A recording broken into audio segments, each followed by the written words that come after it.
When it comes to Mega Man lore, it can be a little hard to follow. Sometimes things are kept vague, other times you really need to poke around just to glean something that really probably should have been explained properly in the games. Some of the worst examples are whatever takes place between each series, like why the classic characters aren't around in X, and dropping us breadcrumbs when it comes to the Elf Wars, with the nitty-gritty being sealed away by amnesia and fragmented text files. It's kind of frustrating if you're the type who wants to know all you can about a game's story, but hey, they're probably doing it for a reason, right? After all, they've kinda done it this way for a while, so it's more of a pattern than an oversight at this point. So let's give it some thought, try to come up with some explanations, and maybe go over the pros and cons of leading your audience in the dark. I'm Wes the Explosion, and I don't have a clever segue for this.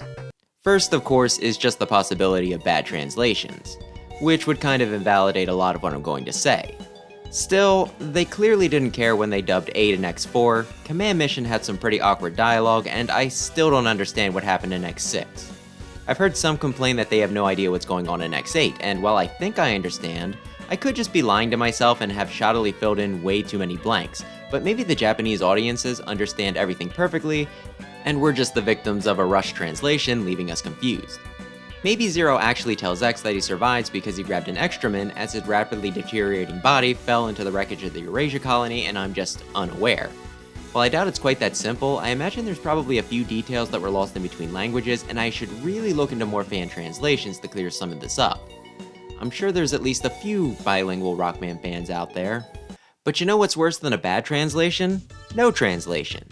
There is some supplemental information out there you can find. The chief example being the audio dramas for Zero and ZX. These were Japanese-only products though, so to get it, you need to either purchase it and understand the language, or seek out a fan translation. There's some stuff about the Elf Wars in there, as well as dialogue that changes the 8 gentle judges from just bosses to actual characters. Any way you slice it, that's a pretty horrible way to get some pretty key info out there.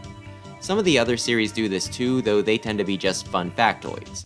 Sometimes I'll surprise chat while streaming by mentioning stuff like how Storm Eagle and Storm Owl were friends, or how Tundra Man's actually a Cossack bot, but that's after reading character profiles in the Legacy Collection, Udon's character field guides, and occasionally browsing wikis. It's not something you're gonna get naturally just by playing. And while it doesn't tell you anything quite so mind-blowing as the origins of the Maverick virus, you do get a feel for just how many of the bosses are opposing you for reasons besides a computer bug. So even when the lore isn't leaving things up to your imagination, you still gotta work to find some of the info to fill in some of the gaps. If this is on purpose though, what actual reason could they have for keeping things vague? The simplest answer would be that the creators just don't care. Mega Man is a platformer where you jump and shoot, and that's all it needs to be. Gameplay first and all that. Take Mario as an example. You start out on the left and move to the right, jumping on mushrooms and turtles, rescuing other mushrooms, and defeating a bigger turtle, bashing blocks to eat still more mushrooms. It doesn't really need to make sense as long as it's fun. While there's still a brief story synopsis available, that seems to be there mostly to contextualize what's happening, and you could even argue that it detracts from the experience a bit. Remember how, when video game theory videos became popular, all of a sudden there were all those latching onto the line about Bowser turning the Mushroom Kingdom inhabitants into blocks and the like, that started accusing Mario of being a mass murderer. So yeah, let's avoid saying too much about what's going on in-world, so that way people can't overthink things and twist our words into making Dr. Light into a cannibal or Mega Man a drug addict or something stupid like that. Story is, you go right, you pew-pew, you kill boss, you win. Nice and simple. All that said, while this could be a reason, I don't think it was all that intentional. Back in the NES days, you had limited space in the manual and cartridges, so you couldn't exactly make sweeping narratives in most cases. While there were some RPGs, those were more the exception, and even then, they were nothing compared to what we get these days. The X games definitely had a bigger focus on story, but even then, not all the important bits would show up front and center.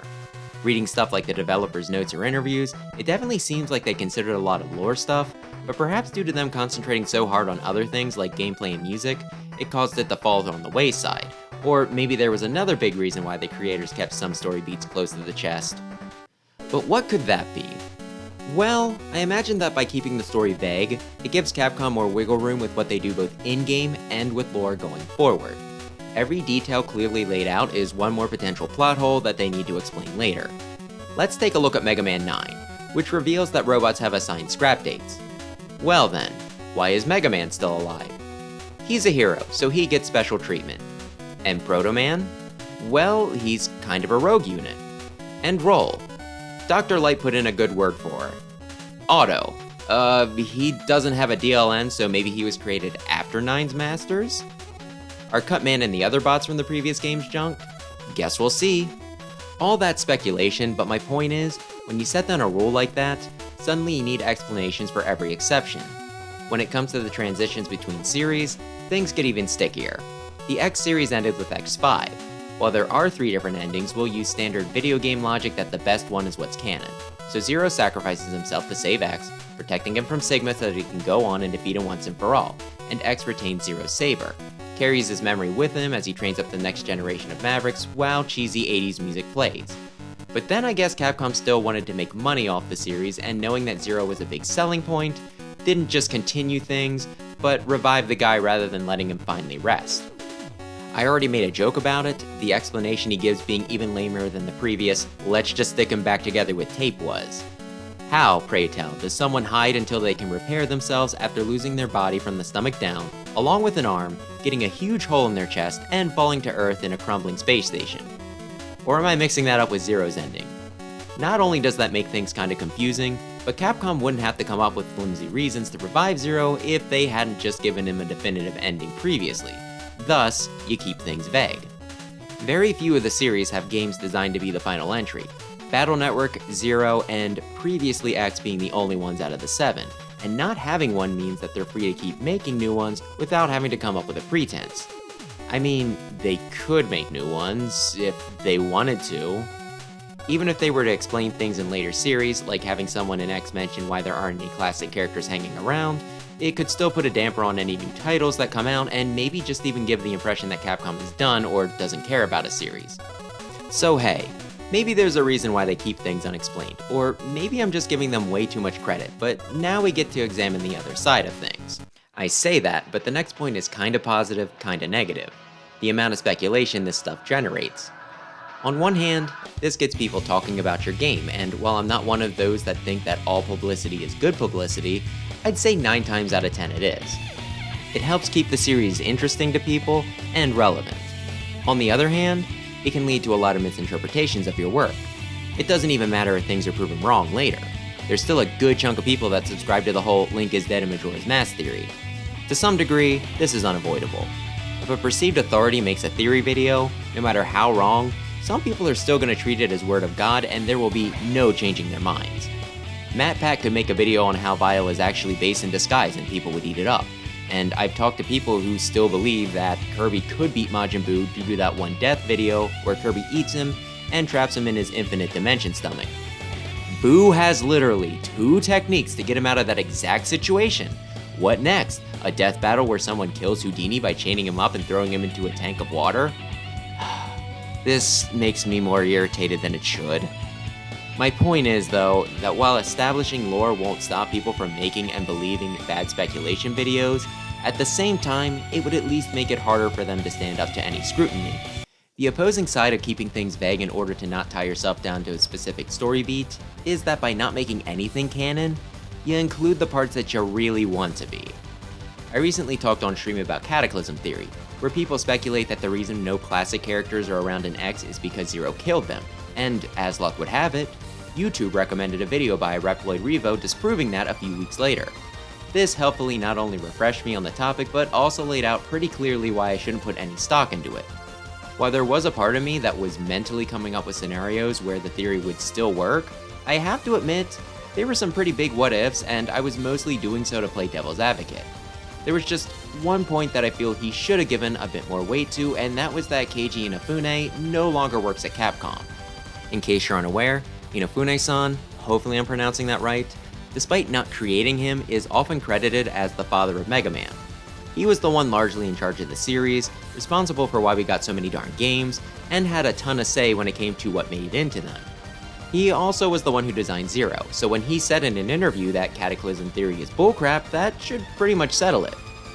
Reploid Revo referenced Word of God, used correctly here, which pretty much means that if the creator said something, it's canon, and kinda scoffed off people who said that it doesn't matter because Inafune-san doesn't work at Capcom anymore. treating it as the petty words of fans wanting something to be true, no matter how illogical it is. And again, while I agree with him, I think we do need to acknowledge the issue that Inafune-san no longer working at Capcom presents. We're all pining for an X9, and while we all hope that when that happens, they get a person or team who is deeply invested in the lore, respectful of the past creator's intentions, and is committed to keeping things consistent and answering all the questions X8 left hanging, there's also a very real chance that we get some edgy director that was big into this theory as a teen, or just someone with only a surface level understanding of the series that hears about the Zero thing and thinks it sounds neat. At that point, it doesn't matter what the intended explanation for the cessation of Classic was meant to be. Suddenly, Cataclysm is our new canon. And sure, to some degree, this will always be a threat. You have stuff like retcons and reboots, and to reference this for the third time now? X5 being the grand finale didn't stop X6 from happening, but at the same time, making something canon at least makes it harder to change things willy-nilly, and should give new writers pause before they do. Miyamoto-san is still kicking it at Nintendo, and still has a good deal of leverage when it comes to the series he pioneered, so while the new teams can do some crazy things with Mario, I get the impression that they can't stray too far outside of his vision. Not the case with Mega Man, with Inafune-san and I believe a good bit of the staff who worked on the games also moving on. That means we have limited people to safeguard the little guy. And while I've been worried about an X9 either ignoring or bungling the whole Axel Lumine thing, this goes a good bit further than that. While I feel I talked a good deal, maybe even more than the minuses, on the potential pluses with the whole keep things vague angle, I think this one point overrides all of that, with nothing being sacred and the series kept open to being twisted by the whims of whoever gets put in charge of the story next. There's a reason agreements laid out in writing hold better than verbal ones, and while I think a certain level of speculation is fun and even good, the important bits should really be laid out. All this kinda makes me jealous of certain other series. Sonic the Hedgehog has made a ton of questionable decisions over the past few years, but one thing that I really appreciate that Sega did was hire a lore keeper to keep track of what's canon and make sure they don't create any big contradictions. I don't know whether Sonic 06 is canon, if it happened but technically not really due to time travel, or if we're all just supposed to pretend that it never existed due to what a train wreck that game was, but I bet the lore keeper could tell me, pretty succinctly too. While I think this was more of a reaction due to the whole Ken Pender's legal situation, whatever the motivation, I still respect and appreciate it. Then you have The Legend of Zelda, which had people for years trying to put together a timeline, or decide if all the games were just the same story told differently, like how some myths have regional variants. Then Nintendo put out the Hyrule Historia, which lays everything out and boom, no more need to teach a whole college class on how things link up. Then again, if that were a class, now they'd have the perfect textbook. And while things will still need to be updated as new titles come out, for instance Breath of the Wild wasn't included, that'd be easy enough for Nintendo to remedy and still give fans a lot more to work with than they typically get.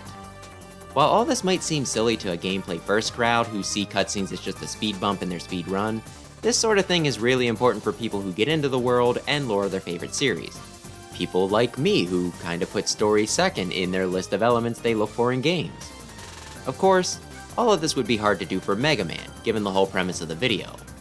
What would a lore keeper even say? Duo pursued the evil energy to Earth, which is never mentioned again, despite there being at least 2 plot points that could maybe possibly tie into it later. The Elf Wars happened, but we only know some of the bullet points, and maybe Axel was there, maybe he died. Then again, maybe that brings up another reason why some of this is so hard to keep straight. While Sonic keeps to a kind of linear timeline, the 5 main Mega Man series all take place at various points in the same. Might be a little hard to keep things straight in ZX when a new plot point or element could be introduced in X that could throw a wrench into the thing.